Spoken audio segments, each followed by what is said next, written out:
Hello, it's Friday, and so that means it's paranormal vlog time. I'm going to do it this week. I'm Laura, I'm Sadie's not so glamorous assistant. Okay, so I had a little think last night when Sadie asked me to do this about what to talk about, and yeah, lots of things came to mind, but I think what I really want to talk about is just a completely different topic, I think, to anything Sadie's mentioned before on here, is whether or not, and I suppose I'm speaking to the believers actually now, whether or not you believe that when we pass away, or just before we pass away I should say, one of our loved ones, be it a relative or very close friend who has gone before us, is there to meet us at the end. Now, a lot of people say that they believe this to be true. A lot of people say that that's rubbish and it's down to more often than not, people that are dying are heavily medicated. Maybe they have dementia, so they're very confused. They might possibly, if they're not taking fluids, which often they're not, have some kind of infection which would add to the confusion. A lot of people put strange behaviour down to those things.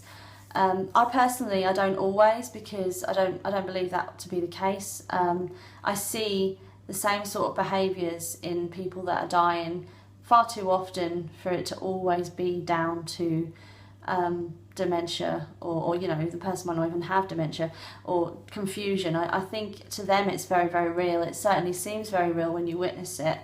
I had a lady who was in her last, final days, hours of life, very, very frail. She didn't have dementia. She did have a history of urine infections, which can cause confusion, yes, in the elderly, but she had for several weeks she'd been not really communicating verbally at all. Everything she said didn't really make any sense to us.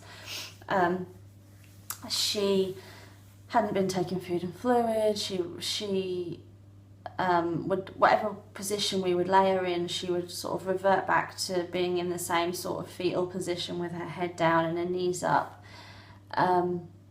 And one particular afternoon late shift that I was on, I walked into her flat, and immediately I could see something different about her. She had positioned herself, she was laying on her back, and she was looking straight up, as if, and she, for the first time in a long time, she was actually focusing on something. She used to, like, when she looked at you, it was like she was looking through you, but this, it really looked like she was concentrating, and it seemed like she was having a conversation with someone. She would say something which didn't make a lot of sense to me, but then why should it? And it was like she was waiting for a response.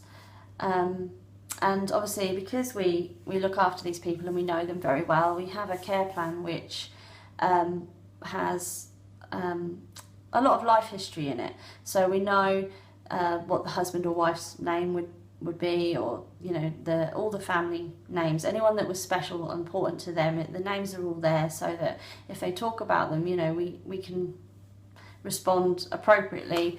And she started calling out for her husband, and we know that he had passed away some 10 years ago or more, but she kept saying, and she was repeating what she was saying, but she kept saying over and over, "Wait, I won't be long. Wait, I won't be long." And then she'd say his name. And she went from being so agitated, and probably, brought on by fear, I suppose, but so agitated, to being just really peaceful and really calm. And up until she died, after that, she was just a much, much calmer and more peaceful lady. And whether or not her husband was there, we will never know. But if he was, what a lovely thing to have happen, and what a lovely thing to believe anyway, you know. And even if he wasn't there, if in her mind he was, and if when we all die we all think that we have someone there for us, how comforting is that anyway? I just think it's a really, really lovely thing.